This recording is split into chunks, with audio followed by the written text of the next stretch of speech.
Joining me today is, well, I should say, back on the show is Shirley Garrett, and she is a multi-talented individual who has been a personal trainer since 1994, and she's also an in-demand national board certified health and wellness coach specializing in lifestyle medicine, culinary medicine. She's a trained chef with a professional culinary arts diploma and also does coaching in behavioral change.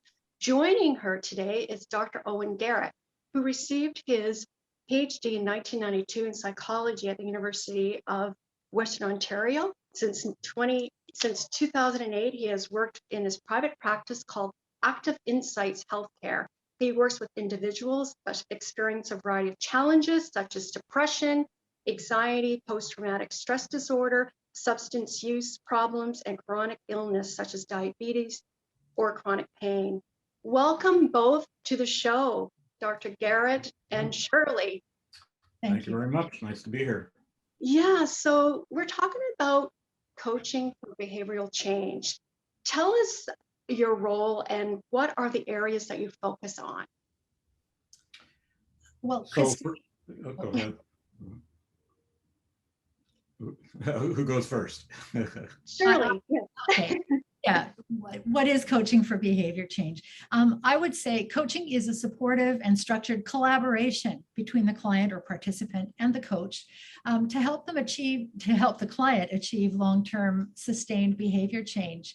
And I know we've talked a lot about lifestyle medicine, and I do specialize in that. And the bottom line in the context of lifestyle medicine, I like to quote, to change your life, change your lifestyle. And that's how a health and wellness coach can help.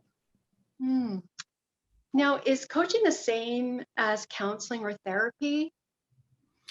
There are some similarities, but there are also obviously some very important differences as well.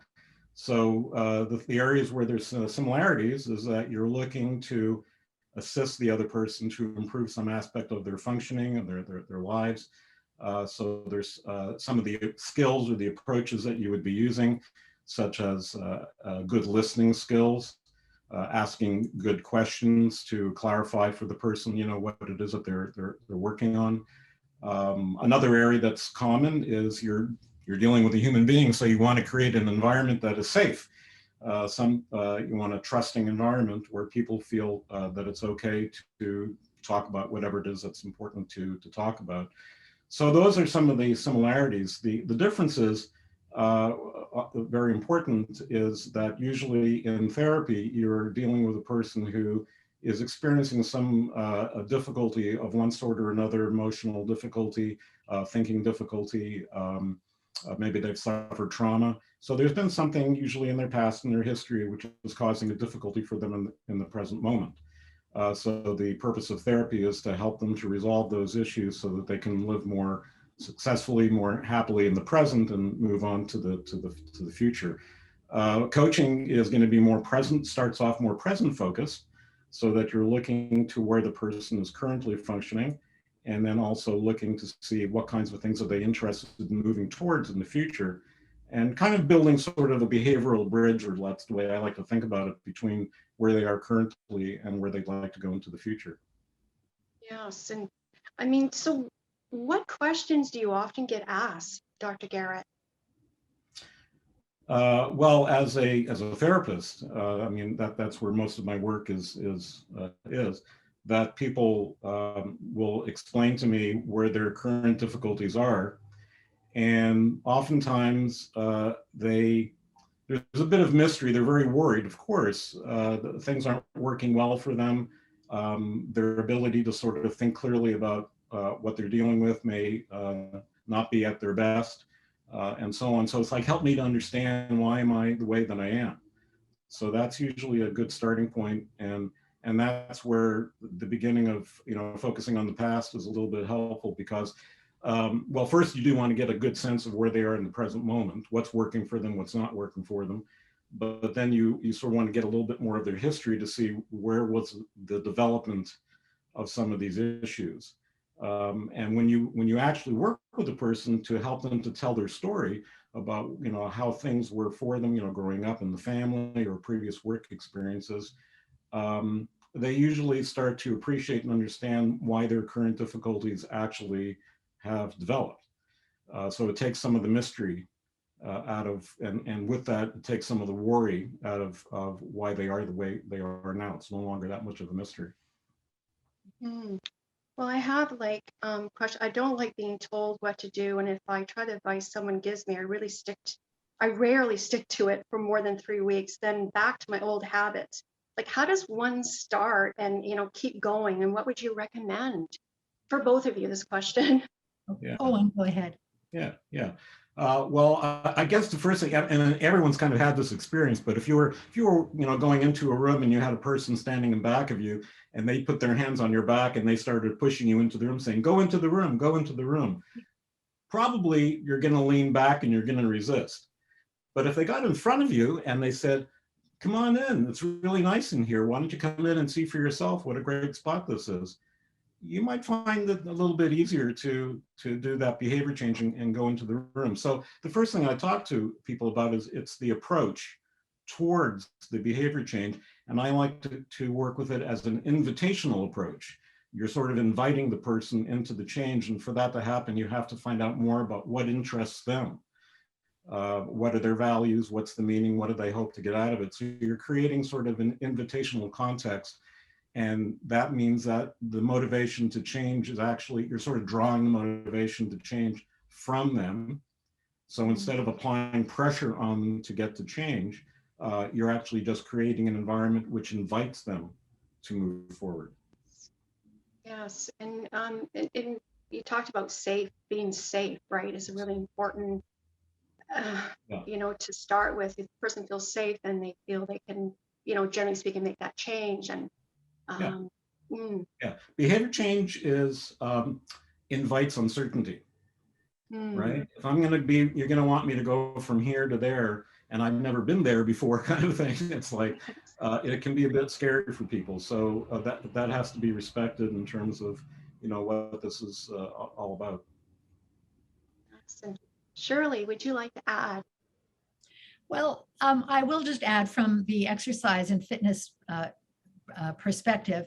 I do often see clients who tell me they're here to lose weight, or it's usually weight loss, not so much strength, because my spouse or my parent or my my grown children tell me I need to exercise. So again, they're going into an unfamiliar area that they're not doing of their own volition necessarily, although they may agree that it will be helpful to them to lose the weight, for example. So again, the invitational approach is a little bit better than the pushing them into the room. So often they'll say, "I hate exercise. What should I do?" And so I like to reframe it into activity. What kind of activities do you like to do? What do you enjoy doing?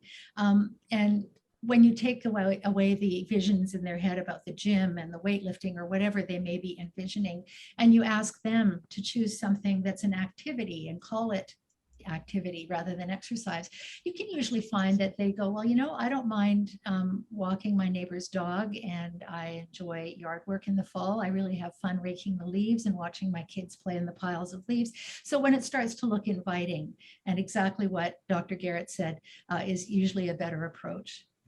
Yes, and I mean, it's like how you say it too, right? It's like exercise turning into an activity. It's or saying activity rather, but it's like, so what would you recommend for someone to start? Like, how should one start? If they want to come and see you, where can they go?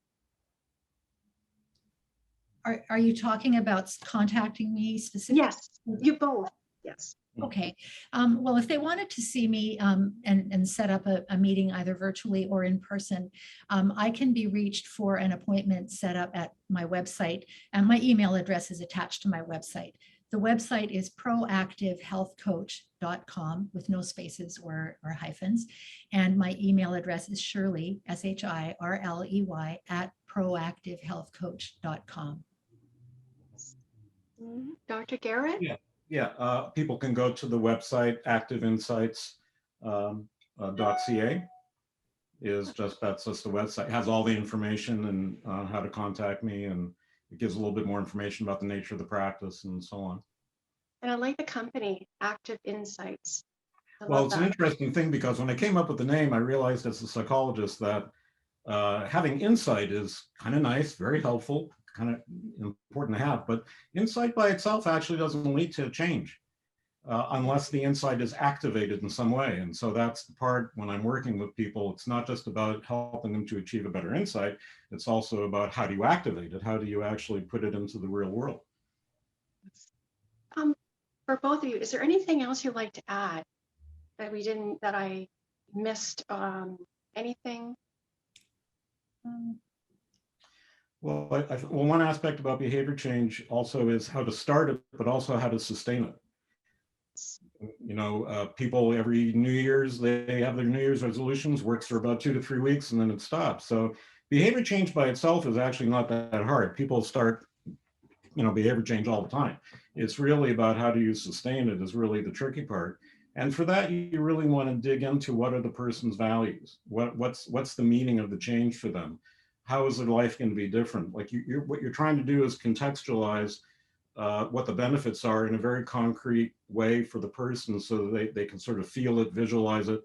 And so that when they've initiated the change, it's being connected or grounded into all these other aspects of meaning and value to them, which kind of keeps the ball rolling. And quite frankly, after a while, once you've done something long enough, it does kind of take on a life of its own. Because I always joke with some of my people about when they say they don't know how to do change or sustain it. I say, well, do you brush your teeth? And they go, well, yeah. I said, do you do it every day? They go, oh, yeah. I said, have you ever said to yourself, I brushed my teeth now for 6 months. Surely that must be enough. It's like, no, you're going to brush your teeth for the rest of your life. So once you get the ball rolling, it becomes self-sustaining because there's something about it that you value. And if you were to stop brushing your teeth, you might feel a little weird, a little funny that day, and then you'd have to get back to doing it. Yeah. And I'd like to jump in if you don't mind. I'm no psychologist, but health coaching and health and wellness coaching does exactly that. It's about taking your goals seriously and being intentional about making sustainable changes, even if it takes a while to make them habits. That's the best way to do it. So I would agree with Dr. Garrett, and that's what I do in my health coach practice as well. Thank you both. It was wonderful to have you, and I'm excited. So this ends part 3. I am just excited. I mean, I could talk forever with you both, but if there's nothing else you want to add, I'll put the links in as well. So I think we covered everything. You both have impressive resumes. Dr. Garrett, you have so much. I did the intro, but it was anyway. So if there's any questions for me, like I know the tape's still rolling, but yeah. Well, first of all, I'll say yes, Owen is a wealth of information and a really good teacher. I've learned a lot. The health coaching courses I've taken over the years have helped me tremendously, but I would say Owen's been a bigger help you have a great way, Owen, of articulating and teaching. So I'm grateful for you as well as for you having us, Christine. Brushing your teeth, I love it. Yeah, so thank you both again, and so I guess it's a wrap, I guess. It is. Thank you. You're the boss. You're the one that wraps it. So I want to say thank you. This has been really, really fun, and I hope that we'll get a chance to do more together. I would love that. And the viewers are going to just, it's a wealth of information. It's so needy, right? The more, people need information out there. So that's why I'm here I'm just a messenger. So you are the experts, both of you. And thank you again. Okay. Well, it didn't happen without you. So thank you. Bye for now.